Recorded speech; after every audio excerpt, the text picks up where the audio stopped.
So why do people invest in silver, and can you make money investing in precious metals? I'll tell you something today that most people don't know, possibly they don't want to know, but it's going to help you make better investing decisions with precious metals. So there's no shortage right now of videos right here on YouTube telling you to go out and buy silver, as much silver as you can. Bet the farm on silver. And if you follow some of the gurus like Peter Schiff, Robert Kiyosaki, great people by the way, but they've been telling you forever to buy metals. The most recent video, back up the truck and buy silver.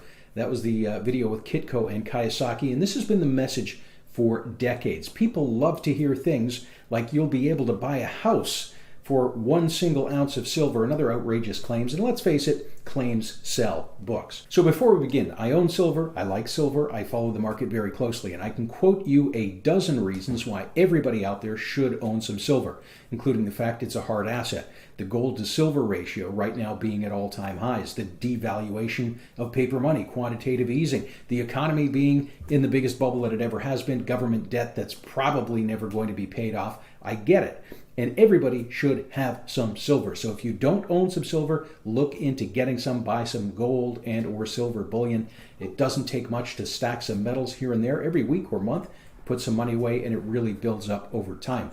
Now the problem is when buyers become fixated exclusively on silver, expecting these outrageous returns. They don't invest in dividend stocks, or they don't invest in their own small business. They avoid everything betting the farm on silver.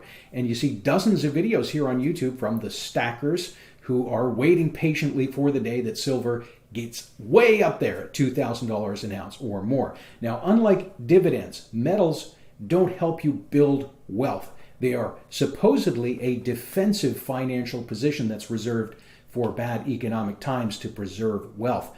When the economy's falling, if you're able to just stay where you are, that's actually a good thing. When the economy is booming, not so much. So the argument is that because the economy is going to crash, correct, or collapse, metals are the obvious choice. Now, while I don't necessarily disagree we're past due for a correction, or possibly worse, as to the assertion that silver is going to be the best choice in this scenario, I do disagree, and I'm going to show you why in a moment. And let's be completely honest. Nobody really knows how the next economic calamity might play out. Is it going to be hyperinflation, Mad Max scenario, recession, depression? And nobody knows what people are going to use as an alternative currency if our currency devalues to the point of worthlessness. Now, if we look at recent history in Venezuela, sure, some people are using gold and silver to get by, but there are many reasons that metals are not ideal. Bitcoin has become the currency of choice for more people as it's easier to use and safer to use. In my opinion, it does not hurt to also have some Bitcoins on hand in an emergency. But most silver bugs shrug off Bitcoin as a Ponzi or having no actual worth. This is often based on emotional bias rather than a true understanding of what blockchain actually represents. But that's another topic altogether. Now, for anyone out there who's all in on silver, I'd like to draw your attention to this very sobering chart. We took it from goldsilver.com. And these are the numbers representing what has actually happened during the S&P 500's most notable declines over the past 40 years. Now, most stackers state, hey, I'm buying silver because the stock market is going to crash, it's going to correct. So the sentiment is stock market goes down, silver goes up. But is that accurate? So in 1976, the S&P went down almost 20%, and silver went up by 15%. That's pretty good. Gold went up by 53%. So you would have been a lot better off with gold. But silver back then was about $4 an ounce. Gold was $133 an ounce. And my guess would be that most silver investors are expecting to get more than a meager 15% return on their silver. I mean, at today's prices, that would be equivalent to about a $2 an ounce increase. So if you had 1,000 ounces that cost you $15,000, it would then be worth about $17,250. Not exactly the post-apocalyptic returns that many people expect. And this was one of only 2 times in recent history that silver even went up. 1980, S&P down 27%. And look at this, gold down 46%, silver down 66%. So in this case, silver and gold went down right along with the S&P. It happened again in 1987. S&P went down 33.5%, silver down 11.7%, gold up, but slightly at 6%. 1990, S&P down almost 20 points, silver down 10.8%, gold up 6.8%, not by much again. 98 again down almost 20%, silver down 9.5%, gold down 5%.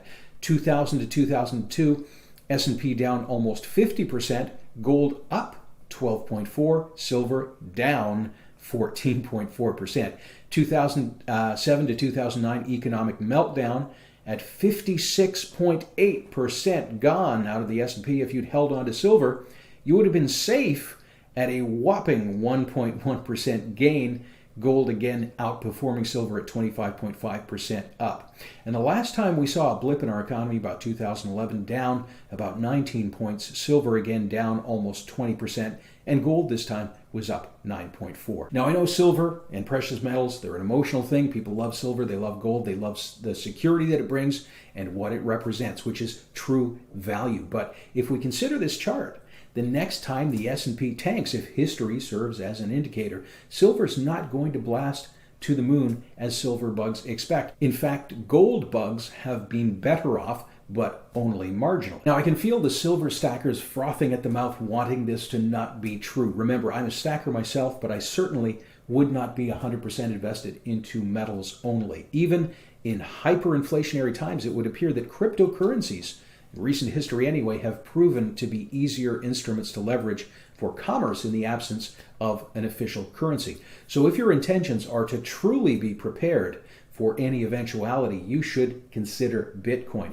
And if you like silver because it represents true value that's absent from the manipulation of Wall Street and the banks, take a look at blockchain and what it represents. You might be surprised at what you see. Let us know in the comments if you actually invest in metals yourself or if you've been thinking about investing in metals. Please like and subscribe. We also have a new channel that's coming out, going to be focusing on some very exciting things in the future. I'll place that link up above. And thank you very much for watching.